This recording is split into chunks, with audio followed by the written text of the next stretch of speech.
Greetings, families. So you got here because you have questions and we have answers. So before we begin, or actually as we begin, I'd like to introduce ourselves. I'm Doug. This is Heidi, my beautiful wife, and she's going to blow your mind right now. We're going to show you just how simple it is that addiction can be understood. Okay, Ready? I'm going to try my best. All right, here we go. Hello, family. I'm so grateful you're here. You know, there's a lot of misinformation about addiction, how people get addicted and why people get addicted. There are still people teaching things like you're an alcoholic because you were born that way, because your dad's an alcoholic, or your grandfather's an alcoholic, it runs in your family. Or you're an alcoholic because there's some trauma. There are still people who believe that. There are still people who blame the disease on the divorce that happened when the person was 5. So I'm here to kind of blow up those myths and teach you exactly how people get addicted and then answer some questions on how maybe this all ties into you.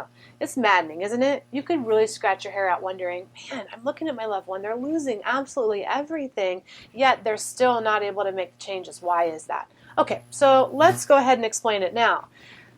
I'm going to explain this on a 5th grade level because I'm a firm believer that if you can't explain it on a 5th grade level, you don't understand it. So I like to keep things as simple as possible, and that's what I'm going to do for you today. So having said that, let's dive in, okay? All right, this is your brain. Told you. Simple. Okay, so up here is the thinking part of your brain, or the neocortex. Down here is the reptilian part of the brain, or your instinct. And in between is the limbic system, or the feeling system. So feelings. So we're just going to, instead of doing fancy names, we're going to go think, feel, instinct. Now let's think for a minute of all the ways in life that a person can find fulfillment and happiness. And I'm just looking for like broad generalization, broad answers here. So I'm going to start us off with social. People with their social lives find happiness.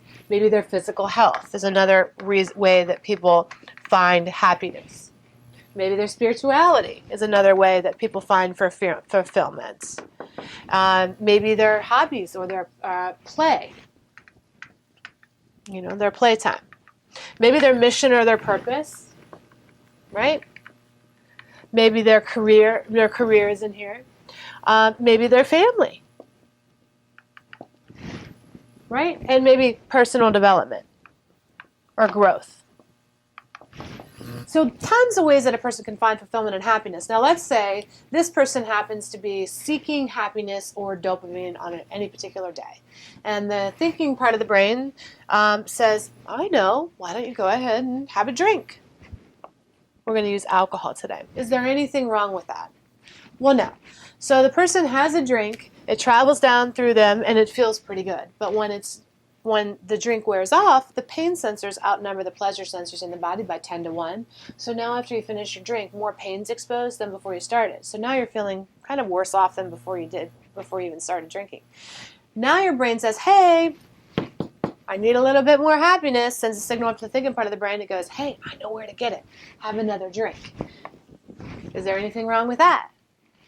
Well, not really. Now, a normie, so to speak, at this point, when that drink wears off and it sends another signal and says, hey, we need a little more dopamine down here, have another drink, the thinking part of the brain is going to go, no, you know what? I'm going to go ahead and I'm going to work on that project that I'm working on for my happiness, or I'm going to meditate or pray, or I'm going to hang out with my friends, or I'm going to visit with my family, or I'm going to go to the gym, or I'm going to play the guitar. They have a lot of other areas to find fulfillment. What we know about addiction is that a person who's attracted to addiction, to drugs and alcohol, has little sources of happiness in other areas of their lives to pull from. So this makes this the more attractive option. So they bypass that and say, nope, you know what? I'm going to go ahead and have another drink. This person continues to drink. Now, 98% of the population trains themselves into addiction.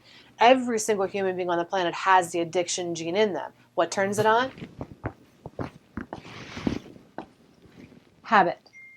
And then, ding, that is correct. And so it turns on the addiction gene through habitual use. And now this person starts to say, hey, I want to play the guitar for my fun, but you know what? I need to have a drink first. I want to hang out with my friends, but I need to have a drink in order to do that. I want to, anything they do now is incorporated into their drug of choice. Now, by the way, whenever they start to the brain is having all this alcohol, the brain starts to shut down on the production of the dopamine because it says, hey, we're getting plenty of dopamine up here, we don't need to make any more. So now this person actually is starting to not produce dopamine. They're getting all they need from here, and these other areas of their life are really not producing enough dopamine.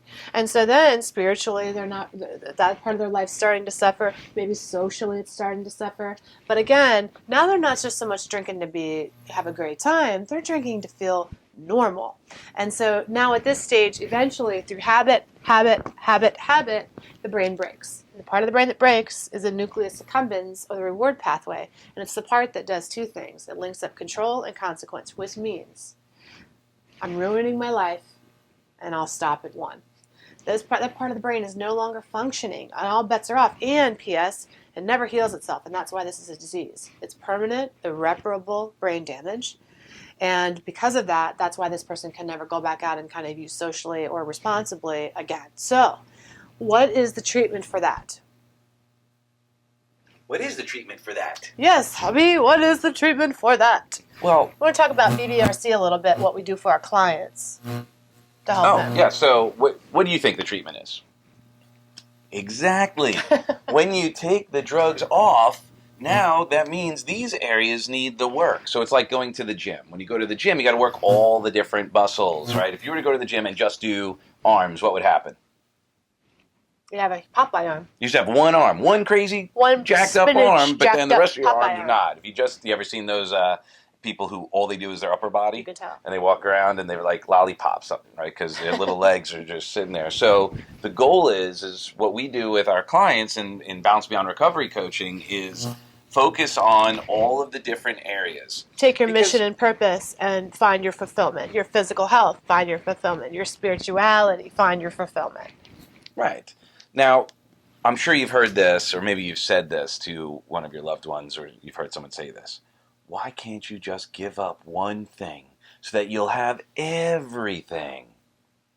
But what you've noticed here is that if it's gotten to this point, everything includes the one thing. So when we take that off, it becomes a new challenge. See, drugs and alcohol were not the problem. They were just the solution of not getting enough dopamine from the other areas. So what happens is if the person just decides they're going to be sober and they're not going to work on their life being a life of fulfillment or an awesome life, now they're sober, but they're sober for a life that they hate or sober for a life that was unfulfilling to begin with. And that person is a chronic relapser. That's the person who finds no joy, and they just are like going through the motions of recovery, and there's no joy in that. We call that sobriety. That's right. Or being a sober drunk, something like that. We want to make a life so amazing that alcohol... Look, your loved one's life was about drugs and alcohol. We want to take drugs and alcohol off the table, make a life so amazing, so that's not even an option anymore. But in your life. Yes. Question. Wait, there's more. So when somebody comes for the family program, which is something we offer here, we teach at one of the world's leading drug and alcohol treatment centers, and if we have a link to our world-renowned family program that really is a transformational weekend is what it is. It's revolutionary. And we do an amazing job with the families because they're so open and they're willing to learn, and they really do transform at the end of that program. However, just like your loved ones, when they're trying to transform in their recovery, if they're not working a solid program, when they get out of recovery, they relapse, just like you do too. And then you find yourself being up at night thinking, well, let me show you what happened to you. Yes, do tell. I will give you space. So, let's say, thank you, Hen. Let's say this is your loved one. Okay? And you are now in the habit of being the hero. Okay? So you are running to the rescue, and you're helping out your loved one, and you're flooding yourself with dopamine and adrenaline and all, getting mad, really a drug fix from constantly running to the rescue. Now, I know, I hear you. Heidi, that's ridiculous. I don't want to have to keep doing this, but there's a part of it that feels like if you don't do it, they'll die, so that you have that dynamic, so you're more committed to doing it than ever. So here's what happens. You're running to the rescue, even though it's futile. You and I both know you have no control. But then you have other children, but they wouldn't know it. The only time you meditate or pray is when it's about your loved one. Socially, you don't hang out with your friends anymore because they don't know about what's going on with your loved one, or because they're just tired of that's the only thing you want to talk about anymore. Your physical health is gone really by the wayside, right? You can't sleep, you have no energy anymore, you're worn out, you're beaten down. Your work is probably suffering. So then what happens? This becomes your entire world. And then when we say, hey, detach, at first that feels pretty good, but then you're left with this gaping hole. And you're left with a life that's very unfulfilling. So when we take away the need to control, now you have the same problem, which is, where's my life gone? In fact, you might even wake up and wonder, where did your life go? It's been devoted all this time and attention here. Yeah. So what is the cure for this, my love? Well, let's ask it this way. When this was drugs or alcohol for your loved one, what was the solution? Same. Build up your spirituality, build up your social life, build up your hobbies, build up your physical health, your mission and purpose. So, what we're going to do is support you. Put them where they belong. Put them over here. Right. Not as the primary focus. Exactly. Take the addiction off the table for you and put your loved one where they belong in the family box. And our goal, wouldn't that be amazing? Keep them in where they belong. It's time for you to be a mother, a father, a brother, a sister, a husband, a wife, whatever it is. But there's that guilty chip. That's why you need a plan. Because as soon as you say that, a recovery plan, a transformation plan. As soon as you say that, though, I can hear the moms now saying, I don't have time to take care of myself. I can't dedicate time to me, or I can't move on because my loved one's not well. They're not in treatment. They're not working a recovery plan, so I can't work a recovery plan. That's very interesting. And codependent. Yes, I was going to say, then what if they gave you the same excuse? Right. You can't afford not to put that energy into this, into yourself, because you're not helping anybody. Actually, if you think about it this way, how did you teach if it's a child, how do you teach your loved one to walk? Mm-hmm. By walking. You showed your loved one how to do that because they modeled. So wouldn't it make sense that you take extraordinary care of yourself so that you can take extraordinary care of the people you love? Lead by example. For sure. So we offer a couple different methods here for people to get well. And really how we came upon this information was Doug and I have been motivational coaches, success coaches, transformation coaches for about 20 years, actually. And we come from... And that's each, so combined. Combined, it's 40 years. But we come from an environment where success is eat, breathe, and sleep success. Yeah. And train highly successful people in all areas of their life how to master different balance in their life, really. We teach, multimillionaires how to become with their relationships, or people who just focus on their relationships, how to focus on wealth, and how to create a life that's extraordinary. Now, we brought this teaching material to one of the world's leading drug and alcohol treatment centers because we understand this concept, and really founded BBRC, which is Balance Beyond Recovery Coaching Program, because we want to practice here with addiction the same things successful people have been doing for centuries, which is creating a life so amazing that you don't want to screw it up. You don't need anything in order to make your life better because it already is so exceptional. Right. If you don't have a reason to stay sober, people find a way. So the goal is to create a life that is so rich, so vivid, so incredible that drugs and alcohol are no longer an issue. And at the same time, that's what we want for you as well, that your life is so incredible. So if it's not through BBRC, which we hope it is, there are links to both programs. There's actually one for clients and there's one for families. And the focus obviously is a little different. You don't want to be, because we're teaching you how not to be enmeshed, we don't want you going through a program together. You need your own recovery. Yes. And so both programs are available. We encourage you. There is an incentive if you want to do both programs, so you're on the same page as a family, which is fantastic, or if you just want to take care of yours, or however you want to do it. But trust us when we say this. The purpose of this training today is for you to understand why most other programs are not successful. And that is because they're missing the one component, which is creating an awesome life. And balance, because most programs focus on the drugs or the alcohol. If all my treatment is focusing on the drugs and alcohol, and I'm quitting drugs and alcohol, so my life isn't about drugs and alcohol, something's wrong. okay, I quit drugs and alcohol because I want my life to be about amazing other things other than that.